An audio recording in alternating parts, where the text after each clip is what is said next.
जय हिंद दोस्तों। 90 शब्द प्रति मिनट डिक्टेशन स्टार्ट। यूक्रेन से जुड़े मुद्दे पर संयुक्त राष्ट्र सुरक्षा परिषद में पहली बार किसी मतदान में हिस्सा लेकर भारत ने यह साफ कर दिया कि वह करेगा वही जो उसे उचित लगेगा। भारत का यह कदम इस बात का भी स्पष्ट संदेश माना जाना चाहिए कि यूक्रेन से संबंधित किसी भी मसले पर अगर वह कोई फैसला करता है तो ऐसा किसी दबाव में नहीं होगा, बल्कि राष्ट्रहित को ध्यान में रख कर ही कोई फैसला किया जाएगा। दरअसल सुरक्षा परिषद ने यूक्रेन की आज़ादी की 31वीं वर्षगांठ पर बैठक बुलाई थी। इस बैठक में रूस यूक्रेन युद्ध पर चर्चा होनी थी और यूक्रेन के राष्ट्रपति वोलोदिमीर ज़ेलेंस्की को भी बोलने का मौका देना था। पर जैसे ही बैठक शुरू हुई तभी रूसी राजदूत ने यह मांग कर दी कि अगर ज़ेलेंस्की को वीडियो टेलीकॉन्फ्रेंसिंग के जरिए बैठक में शामिल किया जाना है तो इसके लिए पहले मतदान की प्रक्रिया पूरी करवाई जानी चाहिए।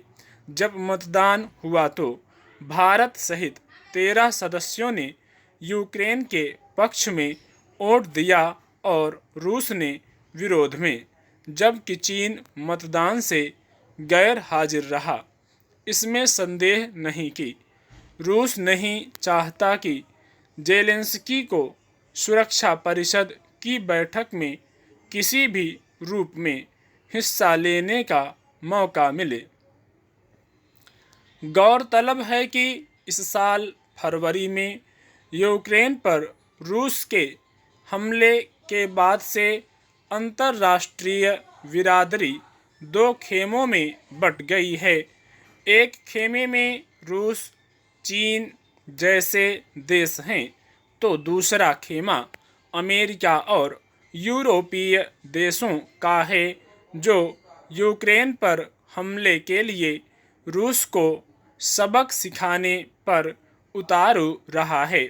यूक्रेन पर हमले के बाद रूस पर अमेरिका और पश्चिमी देशों ने कड़े आर्थिक प्रतिबंध भी लगा दिए हैं।